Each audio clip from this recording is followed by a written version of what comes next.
Hi, welcome to Love Saranghae with Peter and Andrea. In the next 30 minutes, we'll take you on a journey into the exciting world of entrepreneurship, relationships, and the secrets behind achieving that coveted glow. Are you ready? Let's go.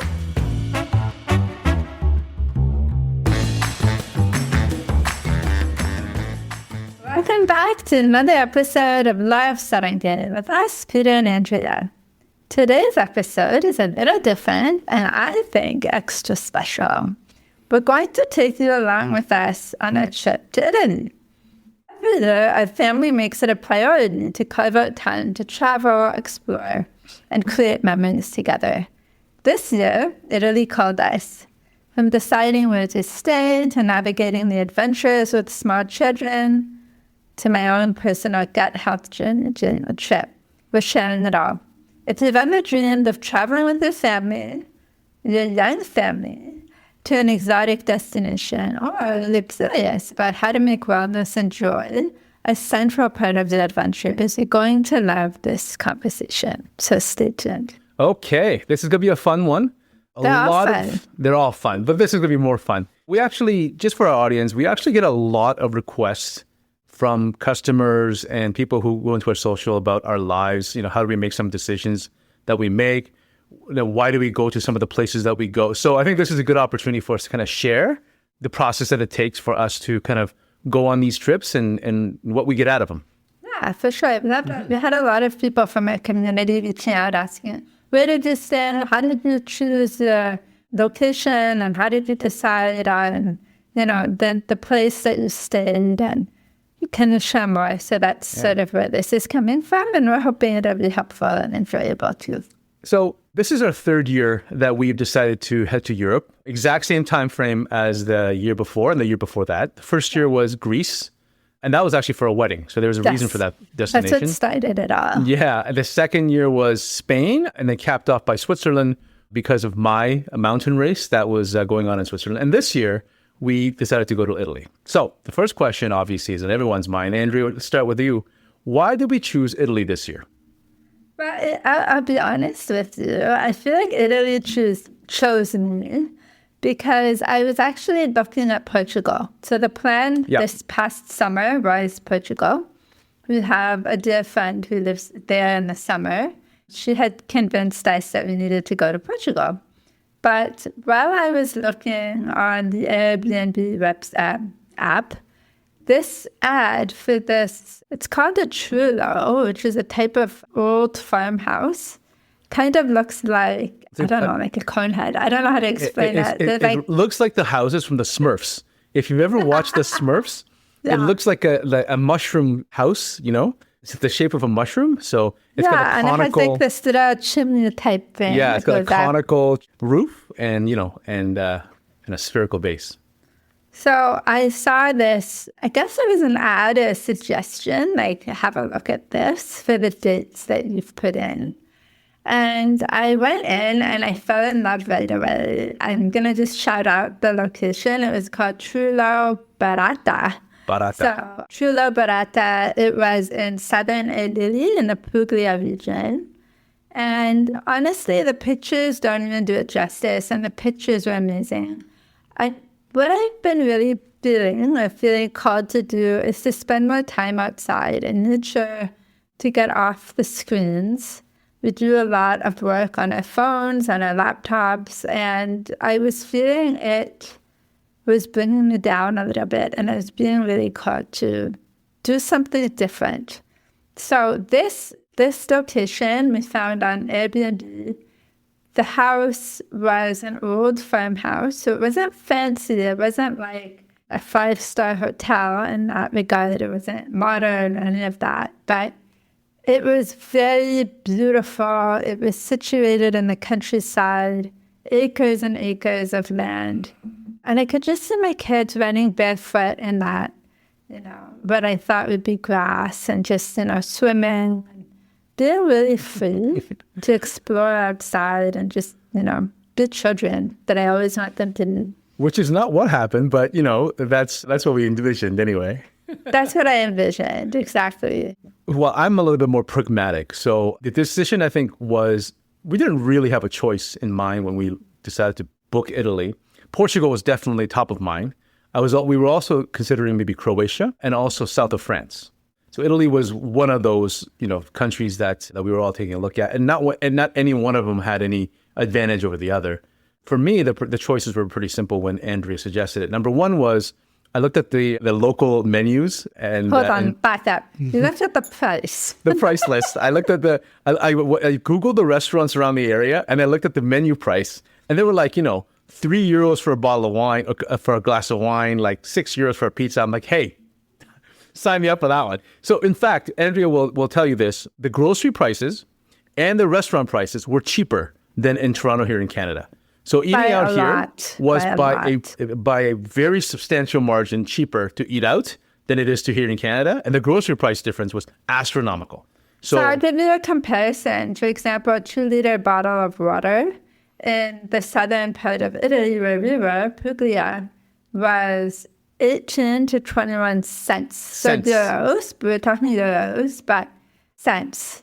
And in Canada, you guys know, or even in the US, you know how much it costs to buy a 2-liter bottle of water. Yeah, it's at least a couple of dollars, right? It's at least $10 to $15. So that just gives you an idea. Yeah, so it's a major consideration because it wasn't going to be an absolute nightmare on the wallet. The second thing is that we actually have quite a number of Italian customers that take our products, they order in Italy, and we ship it from here in Canada. It's pretty expensive. We actually subsidize some of the shipping ourselves so that our customers, who are long-term customers that have moved from the U.S. to Italy, are taking to order our products. So we subsidize some of that shipping so that they can actually, afford the products without having to pay for like $100 per shipping. And we thought it would be an interesting opportunity to check out some of the infrastructure and potential market in Italy. That's number two.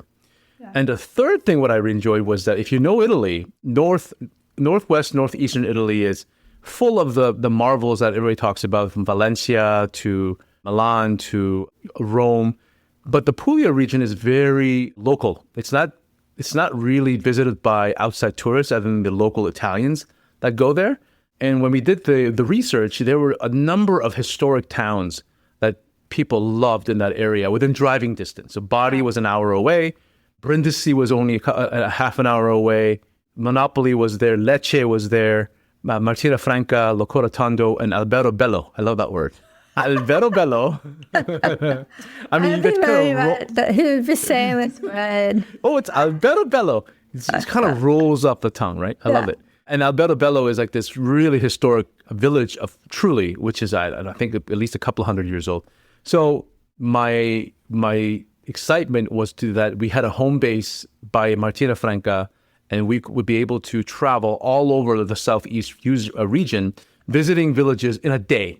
Yeah. So we didn't have to, in Spain, we had to go to Seville, and we had to stay in Seville for a couple of nights to make it worth our while and then come on back. It was really far. But in southern Italy, these cities or these towns were driving distance within a day. That really excited me because then we could actually see a lot of these things, a lot of these villages without having to book extra hotels, et cetera, which also adds to the cost. The cost, yeah. So Italy just kind of checked all the boxes when we looked at it. In that case, it did. So, for example, if you were going to a more touristy area in Italy, you would be paying double or triple what we paid for what we got. And then also, when we travel, we really like to immerse ourselves in the culture. So we want to find the local butcher, baker, candlestick maker. We want to find the local people, and we want to shop there. Exactly. So in Italy, where we were, they had farmers markets 2 or 3 times a week, depending on the town that we wanted to go to. And so we did a lot of grocery shopping there. I cooked there a lot.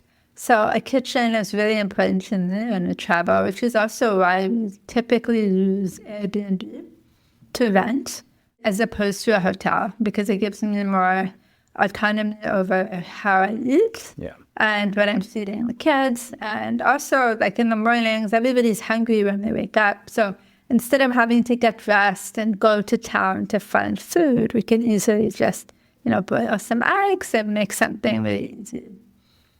One of the other reasons I wanted to go to Italy, I liked the idea of Italy, was for my gut. Mm-hmm. So the past 2 years we've been in Europe, my stomach was so good. Like it was almost instantly when I arrived, I felt different. I had more energy. My stomach wasn't hurting anymore. It wasn't bloated. I just felt like my old self before I had this gut issue. And I'm really drawn to that feeling now, and I'm missing it. And so we are trying every summer to create that opportunity for me. And my goal is to be there a little bit longer every year to give my body more time to reset. Because typically when I come back from Europe, I'm good for a little while. So that was another reason why. And then it's absolutely terrible by the time we leave for Europe again. So that's the vicious cycle that we go through with. And anyone who suffers from either Crohn's or colitis or any kind of irritable bowel syndrome, you know what we're talking about in terms of. And I eat everything there. Like I eat all the gluten, all the pasta, the wheat, bread, gelato every day, chocolate. The thing I don't hold back when I'm in there. And I guess that's the other part of it is that I can be free. I can eat whatever my family's eating. I can enjoy ice cream with the rest of my family. Those kinds of things seem small and silly, but for me, I'm a big foodie, so it's really like it's hard. Like it's truthfully really hard. And I always pretend that it's fine, but really inside it's not fine. I really want to have my own ice cream. I really want to eat bread. If there is a lifelong motto, it must be gelato every day. Gelato every day, because life is good when you have gelato every day, and we have gelato every day. Excellent. Up until the last day. But anyway, I guess the other question that we get asked a lot is, where do you stay, and how do you decide on a place to stay? So we touched on that a little bit earlier, but essentially what we always look for Airbnb first, because that gives us the most flexibility. Gives us, we have little kids. We like to have a pool, or we like to be really close to the beach, or both, because our kids love the water and they want to be in the water. Like Marcus is swimming 4 or 5 times a day. Regardless if it's daytime, nighttime, he just loves to swim. So that gives us a little bit of flexibility, having the pool. We also look for super hosts. On Airbnb, they have different hosts, have different, ratings. And for me, I always look for super hosts. And the reason I do that is because they're typically really well-versed in the area, sharing ideas. So for example, this trip, I needed to cut Mana's hair. And I decided to rent to Italy because I figured they know how to cut curly hair better than we do. And so I was able to ask my host, do you have a hair salon that you'd recommend? He did. And she was treated like a princess, and it was amazing. So I love the idea of a superhost accommodation because I know that I'm going to have access to my personal travel agent. Yeah. A tour guide, I should say. And I might add that Maya's haircut costs half the price of what it would have cost here in Canada. So there's the cost. There's the other reason too. Like I have a couple other criterias. I just take what my wife suggests to me, and then I just do some due diligence. Like for example, Superhost will usually actually work with Airbnb, also Vrbo, also a few other long-term vacation rental websites. So if they're only in one of them, I'm a little dicey on whether we can trust them or not. Because obviously, it's not a small chunk of change, and you're basically going away for 2-3 weeks at a time. So you really want to be able to trust the person that you're renting from. So I cross-reference not only just the reviews, because reviews can be hacked, but also other sites as well, just to see if they're on them and what the experience from renters are on those sites as well. So that's another big thing that I do. Ratings too, like if there's only a few ratings, I don't typically go there, even if it's beautiful and cheap and amazing and everything. I don't typically jump on those. I want to see at least like 40 or 50 that are good reviews. And then I often do have a conversation with the host. So I message them through Airbnb, and we go back and forth quite a bit before I decide whether or not this is going to be a fit. And I can usually figure it out quickly now, whether or not they're right. And so far, we've had amazing hosts everywhere we've been. And, in Italy, I felt like we knew them, like they were family. They were so loving and kind with my kids, with us, very supportive. And same thing in Spain. We had a host in Spain who was she was like an old friend. Like we were friends forever. So I love that. And I love meeting people around the world and connecting with them. I think what's interesting is, so, for us, a pool is a must because when you're staying in a place that's almost 95 degrees Fahrenheit, 38 to 40 degrees Celsius every day and smoking hot, you need a place to cool off. But air conditioning is another thing we look for. So there are a number of things that you need to have. This time around, we didn't have a second bathroom, just one, which I thought was going to be a problem. And so there were a lot of things about this traditional Trullo house that did not have what some of the modern homes had.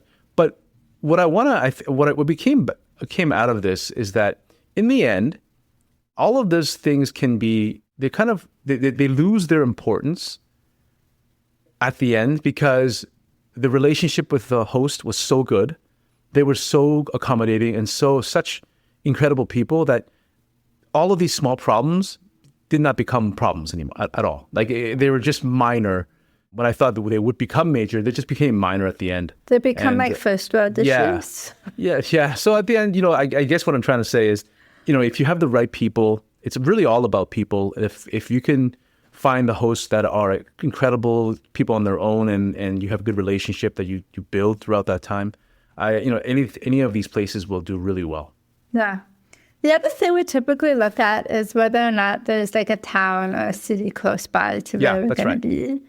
We like to walk a lot, so that's another thing that we like to do, to be able to walk from where we're staying to where we want to be for dinner or whatever. In this case, in Italy, it was not the case. We were staying in a rural farm, so we had to have a car.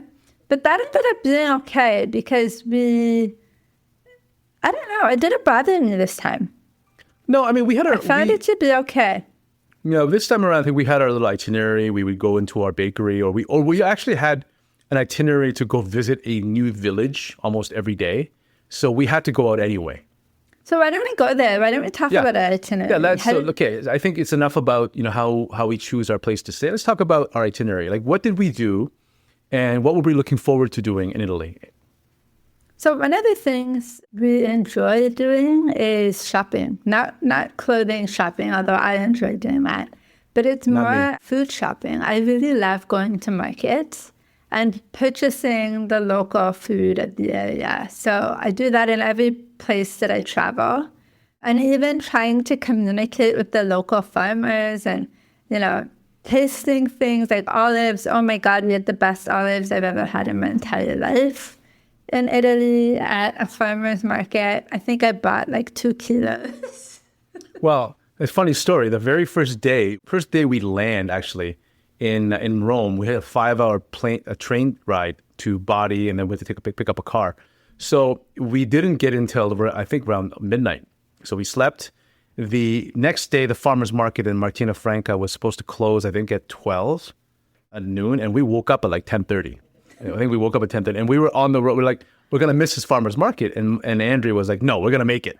So we got dressed as fast as we can, and we're on the road, and we made it with half an hour to spare. Yeah.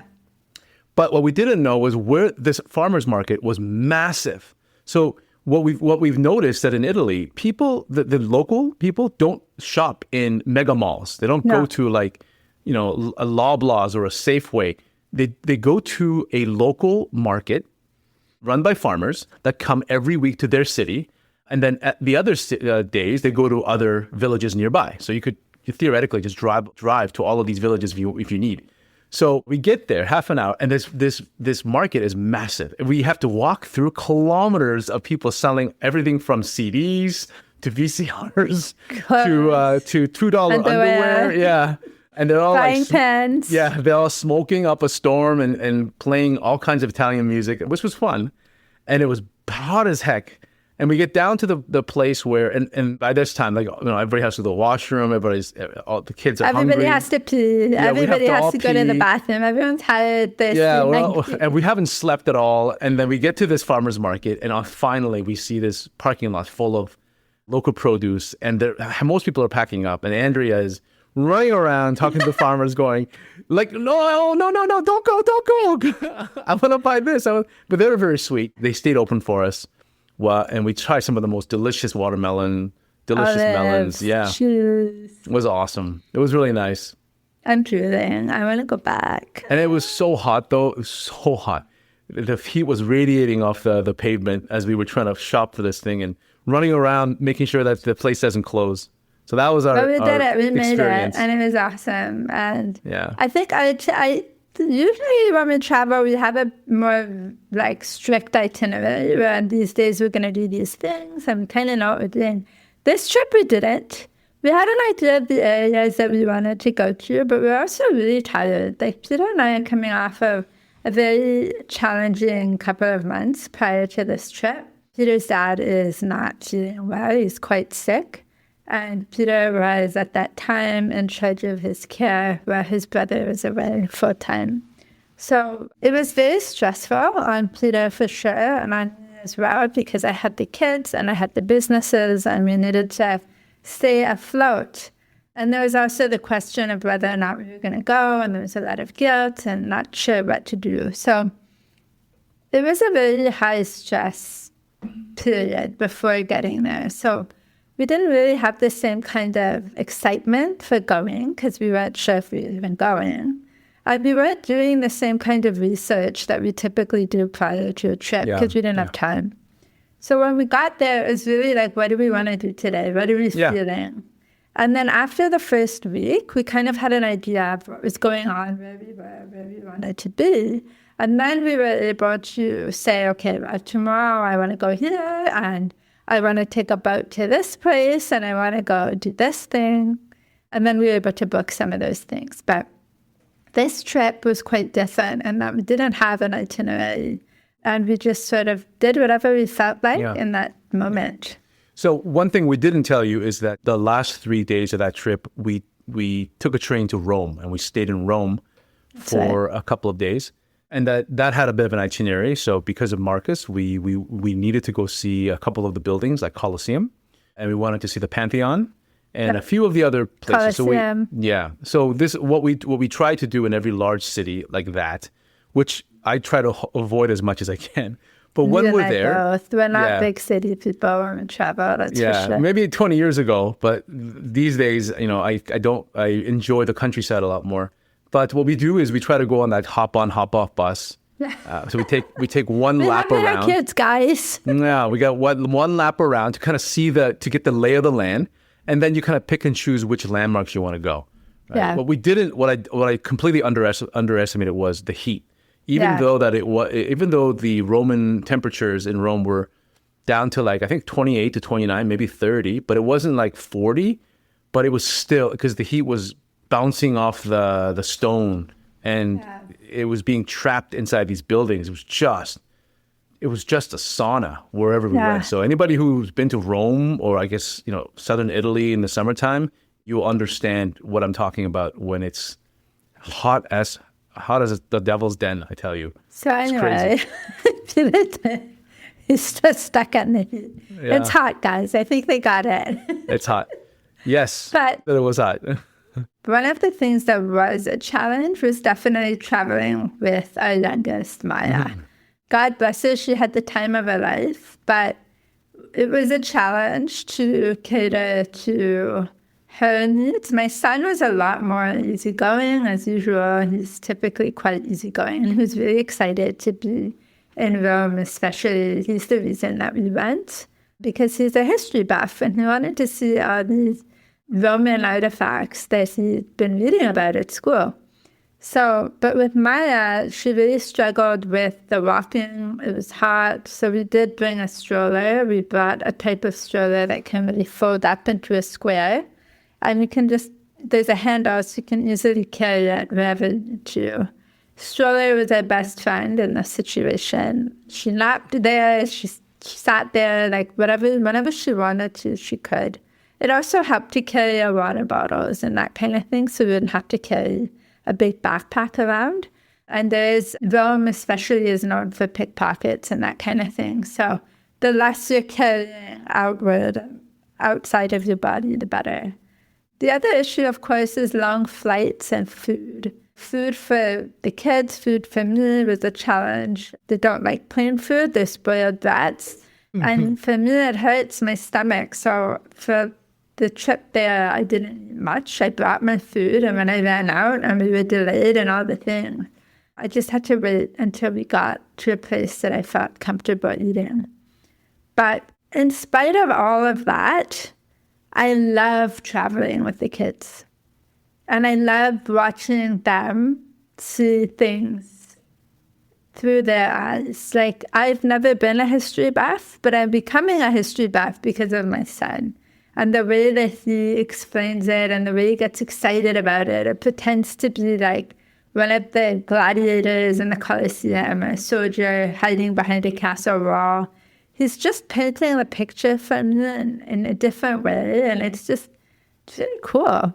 Or when they use the language to ask for food or go to the restaurant and they ask for something in Italian, I just feel like, okay, this is education, and this is part of their growth and their learning. And these are core memories that I hope that they will fondly remember when they grow up.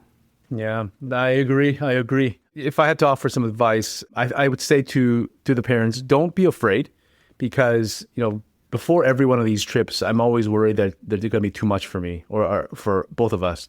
And they always end up pleasantly surprising myself and my wife with how resilient they can be through the travel. You just get through it, right? You have enough food, enough water, some distraction.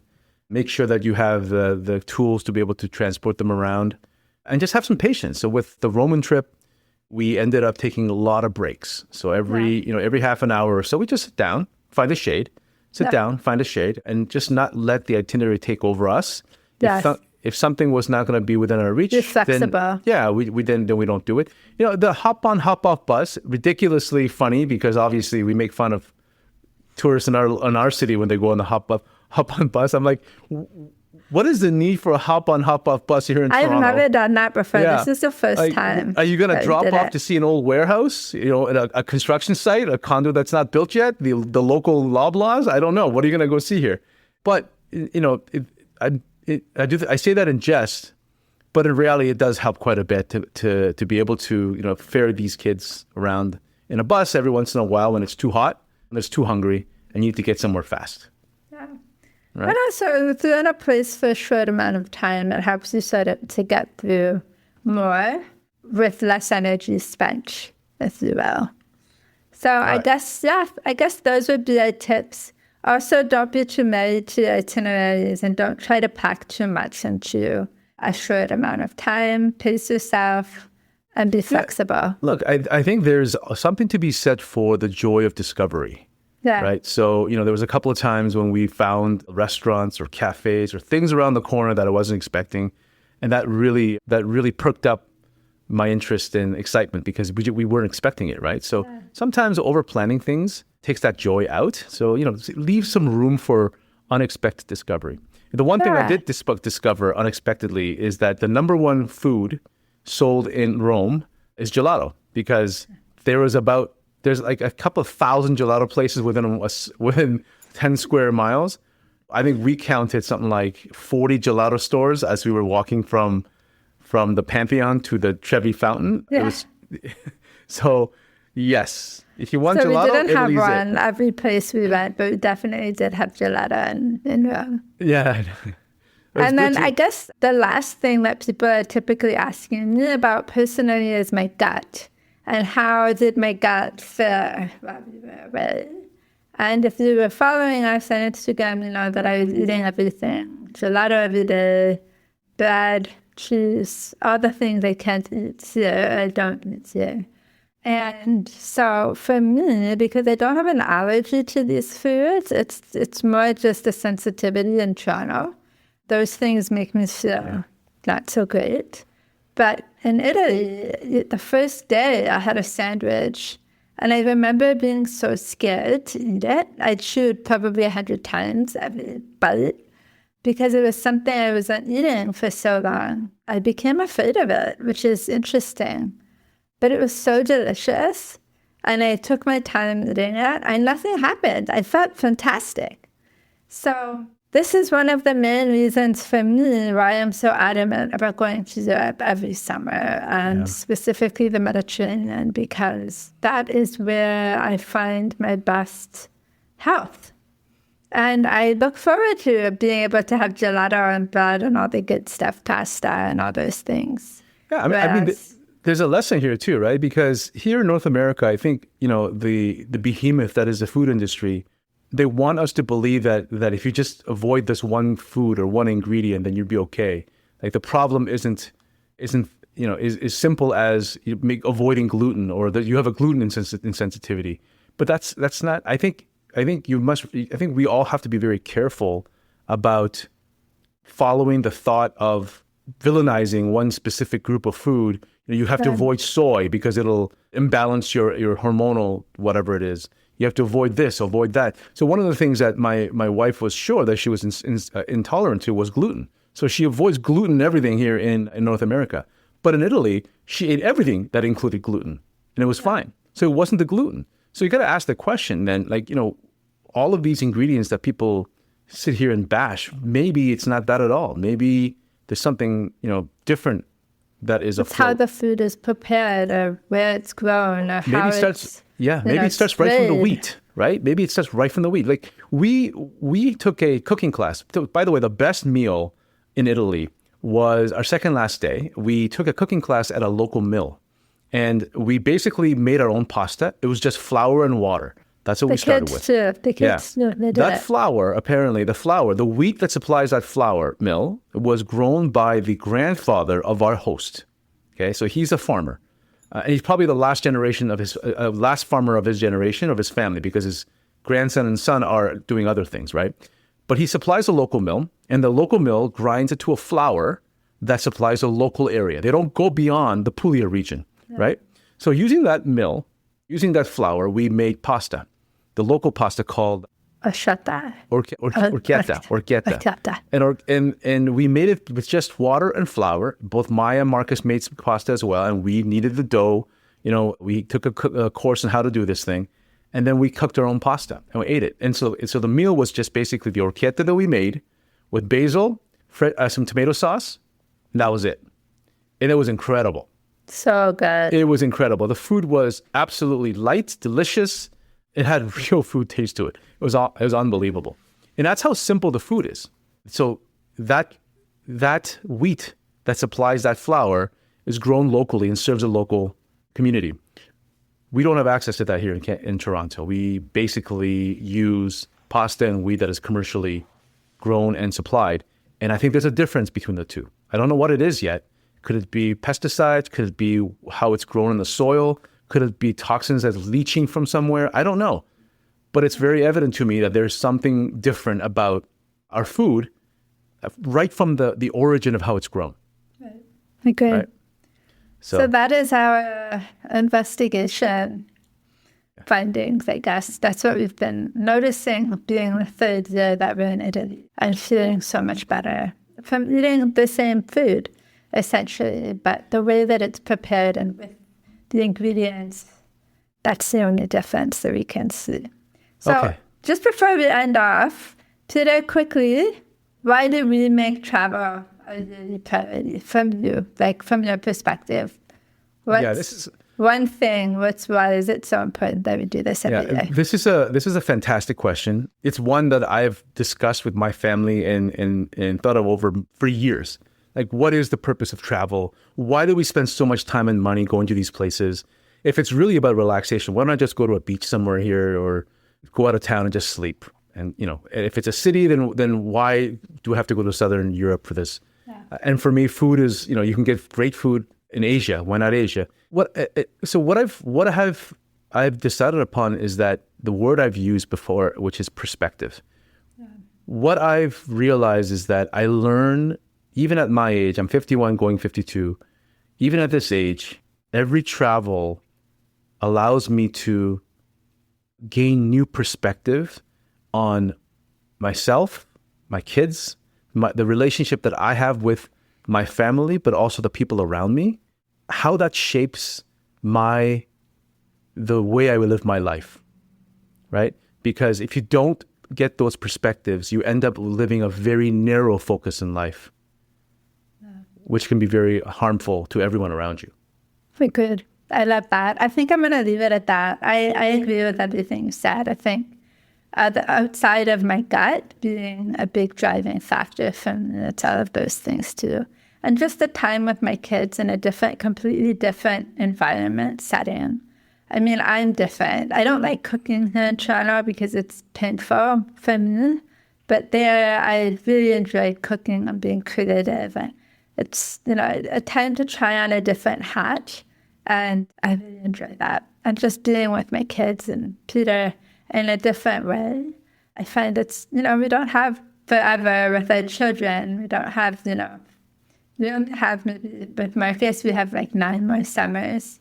And Maya, a few more than that. But they go fast. And so I really want to use this time the way I want to spend with them and, shape their growth. So those are mine, but I love what you said. So anyway, on that note, I think we will end it here. Thank you so much for joining us today on this little journey through Italy. These trips aren't just about seeing beautiful places, as we mentioned. They're about slowing down, reconnecting, and filling our lives with experiences and perspectives that really matter and shape us as individuals. We hope this inspires you to plan something meaningful for yourself and your family soon, wherever that may be, near or far. As always, thank you for listening, and we can't wait to share more adventures and conversations with you next time. Thank you. Bye. Thanks for listening to Live Saranghae with us, Peter and Andrea. If you've enjoyed this episode, leave us a review. Your ratings and reviews help more people like you find our show. Don't forget to subscribe so you never miss an episode, and share this podcast with someone you think would love it. Until next time, love yourself, love one another, and love the world.